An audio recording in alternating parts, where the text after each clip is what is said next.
Bonjour, dans cette vidéo nous allons parler des diviseurs d'un nombre, un nombre entier bien sûr.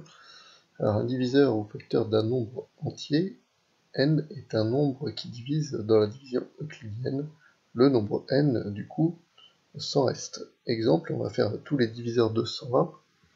Alors on a pour habitude de les associer deux par deux. Donc la première opération on va les faire en ordre croissant. Donc 120 c'est 1 fois 120.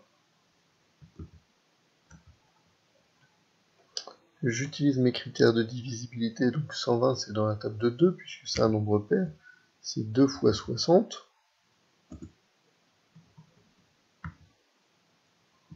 Je regarde ici 120, c'est 1 plus 2 plus 0, c'est donc dans la table de 3.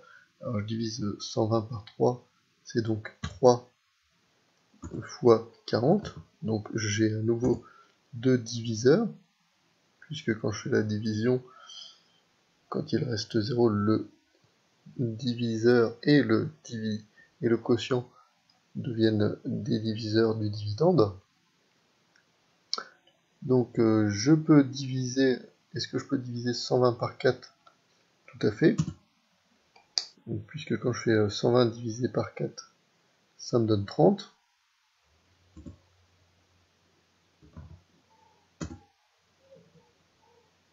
Est-ce que je peux diviser 120 par 5? Oui, ça se termine par 0. 120 divisé par 5, alors en 100, combien de fois 5? Il y va 20. En 20, combien de fois 5? Il y va 4, donc ça fait 24.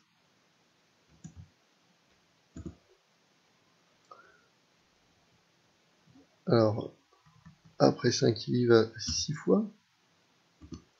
120, combien de fois 6? Alors 12, c'est 2, donc j'ajoute un 0, ça fait 20. Alors, 7 en 120, combien de fois 7? Donc 120, il va en 12, combien de fois 7? Il y va une fois, il reste 5. Et en 50, combien de fois 7? Il y va 7 fois, mais il reste 1.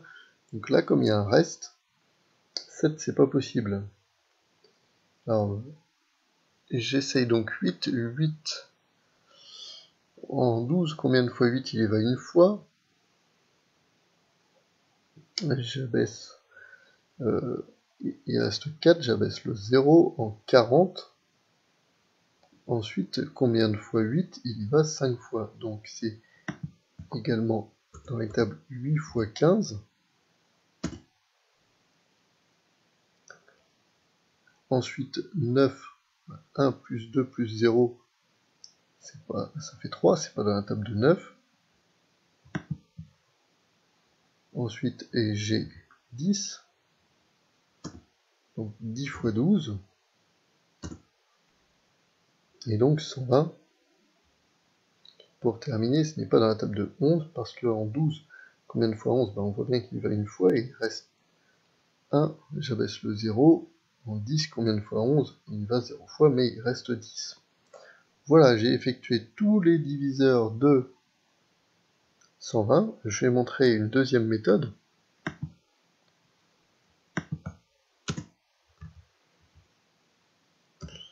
Donc 120, je divise par 2, ça donne 60. Ensuite, 60, c'est encore dans la table de 2.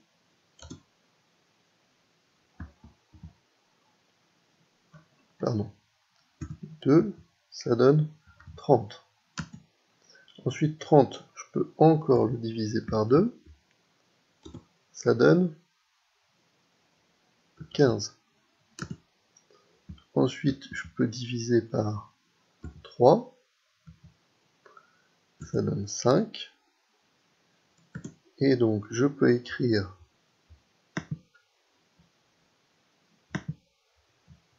que 120 est égal à... Alors, je reprends à partir du dernier nombre. 5 fois, et tous les facteurs premiers que j'ai écrits, 5 fois 3 fois 2 fois 2 fois 2. Effectivement, 5 fois 3, 15, fois 2, 30, fois 2, 60, fois 2, 120. Alors maintenant, pour retrouver tous les facteurs premiers, il suffit de faire des combinaisons. Alors, j'ai donc 1 et 120, j'ai 2, si je fais, j'ai 3, j'ai 5, mais si je fais 2 fois 2, je vais retrouver 4, si j'ai 2 fois 3, je vais retrouver 6, si j'ai 2 fois 2 fois 2, je vais retrouver 8, si je fais 5 fois 2, je vais retrouver 10, si je fais 2 fois 2 fois 3, je vais retrouver 12, si je fais 5 fois 3, je vais retrouver 15, si je fais 2 fois 2 fois 5, je vais retrouver 20, si je fais ici 2 fois 2 fois 2 fois 3, je vais retrouver 24,